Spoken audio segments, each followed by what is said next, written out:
Chapter 5. Unless you have been very, very lucky, you have undoubtedly experienced events in your life that have made you cry.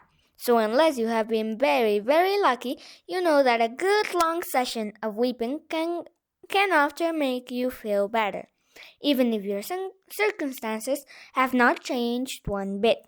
So it was with the Baudelaire orphans. Having cried all night, they rose the next morning feeling as if a weight were off of their shoulders. The three children knew, of course, that they were still in a terrible situation, but they thought they might do something to make it better.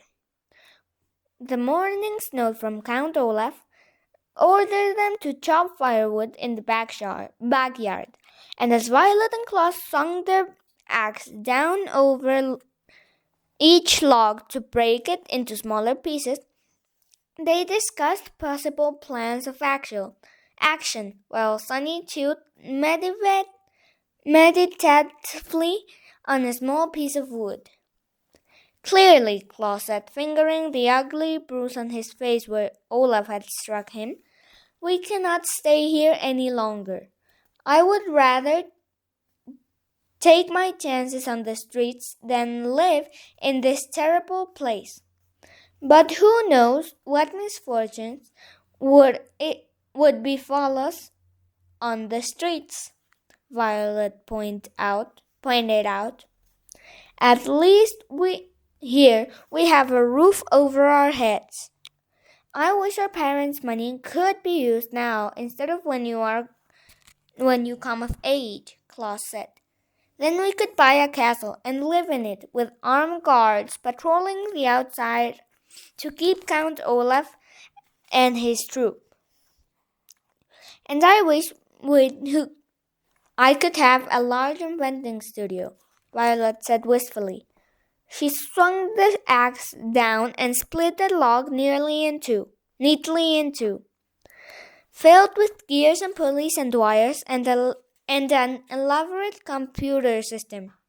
And I could have a large library, Klaus said, as comfortable as Justice Strauss's, but more enormous. Gibbo, Sunny shrieked, which appeared to mean, and I could have lots of things to buy.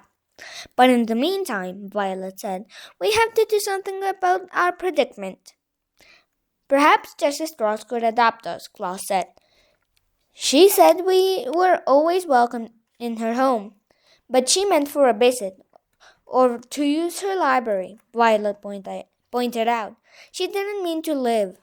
Perhaps if we explained our situation to her, she would agree to adopt us, Klaus said hopefully, but when Violet looked at him, she saw that he knew it was of no use. Adoption is an enormous decision, and not likely to happen impulsively. I am sure you in your life have occasionally wished to be raised by different people than the ones who are raising you, but knew in your heart that the chances of this were very slim. I think we should go to see Mr. Poe, Violet said. He told us when he dropped us here that we could contact him at the bank if we had any questions. We don't really have a question, Klaus said. We have a complaint. He was thinking of Mr. Poe walking toward them at Briny Beach with his terrible message. Even though the fire was of course not Mr. Poe's fault, Klaus was reluctant to see Mr. Poe because he was afraid of getting more bad news. I can't think of anyone else to contact, Violet said. Mr. Poe is in charge of our affairs, and I am sure if he knew how horrid Count Olaf is, he would take us right out of here. Klaus pictured Mr. Poe arriving in his car and putting the Baudelaire orphans inside to go somewhere else, and felt a stirring of hope. Anywhere would be better than here. Okay, he said. Let's get this firewood all chopped up, and we'll go to the bank. Invigorated by their plan, Violet and Klaus set off. They drove for 2 miles, and when they reached the bank, Violet said, "Look, Klaus, we have a firewood. Let's go." Invigorated by their plan, Violet and Klaus set off. They drove for 2 miles, and when they reached the bank, Violet said, Invigorated by their plan, the Baudelaire orphans swung their axes at an amazing speed, and soon enough they were done chopping firewood and ready to go to the bank. They remembered Count Olaf saying he had a map of the city, and they looked thoroughly for it, but they couldn't find any trace of a map, and decided it must be in the tower, where they were forbidden to go. So without directions of any sort, the Baudelaire children set off for the city's banking district in hopes of finding Mr. Poe. After walking through the meat district, the flower district, and the sculpture district, the three children arrived at the banking district, pausing to take a refreshing sip of water at the fountain of Victoria's Finance. The banking district consisted of several wide streets with large marble buildings on each side of them, all banks. They went first to Trustworthy Bank, and then to Faithful Savings and Loan, and then to Subservient Financial Services, each time inquiring for Mr. Poe. Finally, a receptionist at Subservient said she knew that Mr. Poe worked down the street at Mulberry Money Management.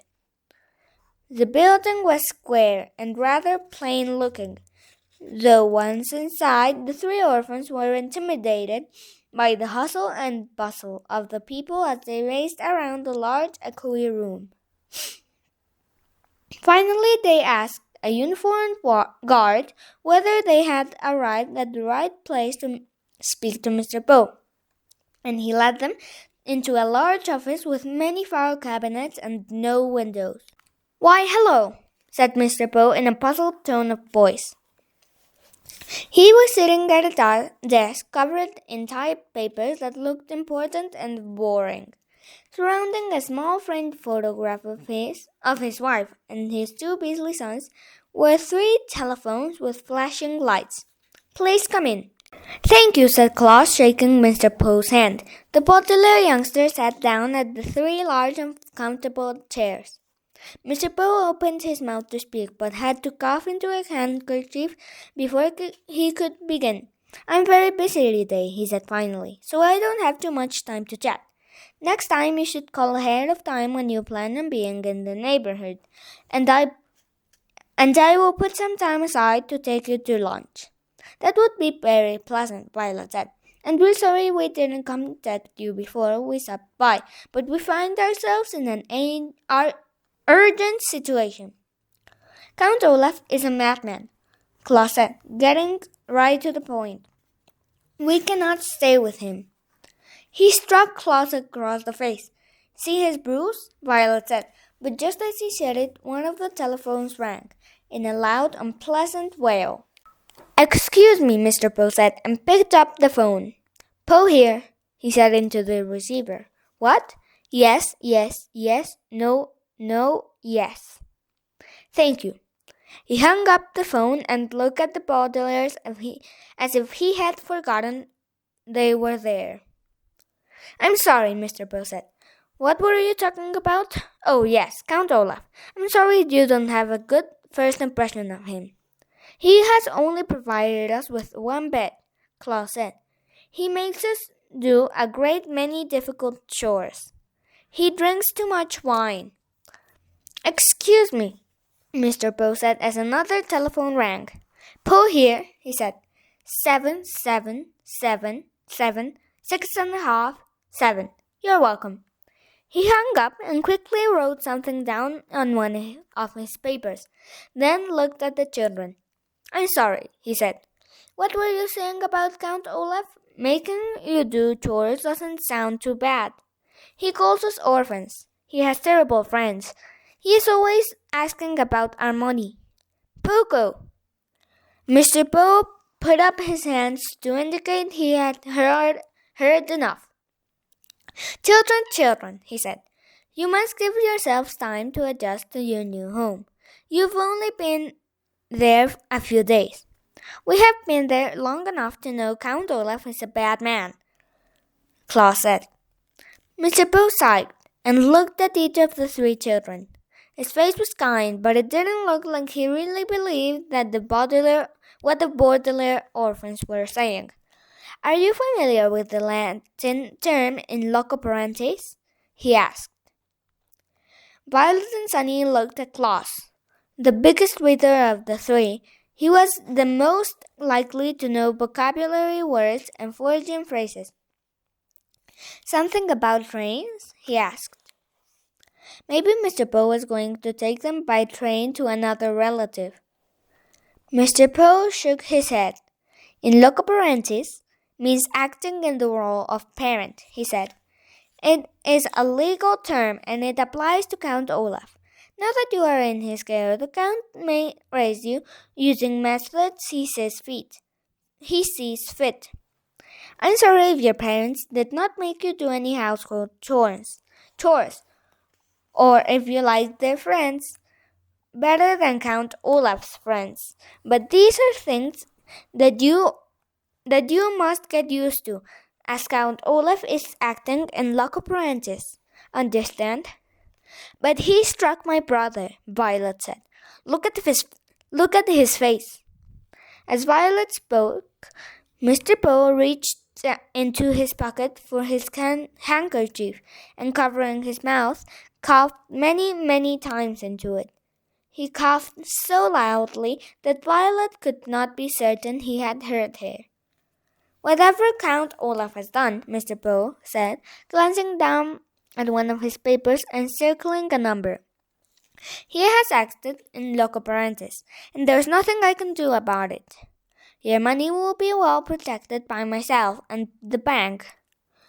But Count Olaf's parenting techniques are his own business. Now, I hate to usher you out post haste, but I have very much work today to do." The children just sat there stunned. Mr. Poe looked up and cleared his throat.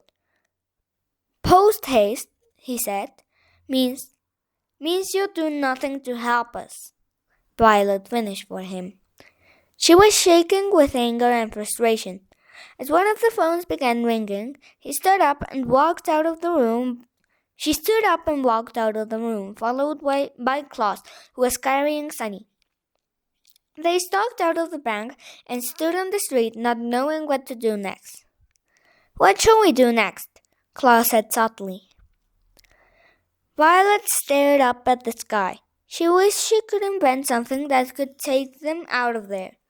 "It's getting a bit late," she said. "We might as well just go back and think of something else tomorrow. Perhaps we can stop and see Justice Strauss." "But you said she wouldn't help us," Klaus said. Not for help," Violet said. "For books. It is very, very useful when one is young to learn the difference between literally and figuratively. If something happens literally, it actually happens. If something happens figuratively, it feels like it's happening. If you are literally jumping for joy, for instance, it means you are leaping in the air because you are very happy. If you are figuratively jumping for joy, it means you are so happy that you could jump for joy, but you are saving your energy for other matters." The Baudelaire orphans walked back into Count Olaf's neighborhood and stopped at the home of Justice Strauss, who welcomed them inside and let them choose books from the library.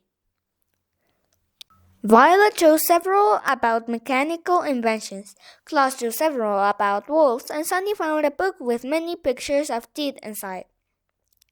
Then they went to their room and crowded together in one bed, reading intently and happily. Figuratively, they escaped from Count Olaf and their miserable existence. They did not literally escape, because they were still in his house and vulnerable to Count Olaf's evil and loco parentis ways. But by immersing themselves in their favorite reading topics, they felt far away from their predicament, as if they had escaped. In the situation of the orphans, figuratively escaping was not enough, of course. But at the end of a tiring and hopeless day, it won't have to do. Violet, Claus, and Sunny read their books and in the back of their minds, hoped that soon their figurative escape would eventually turn into a literal one.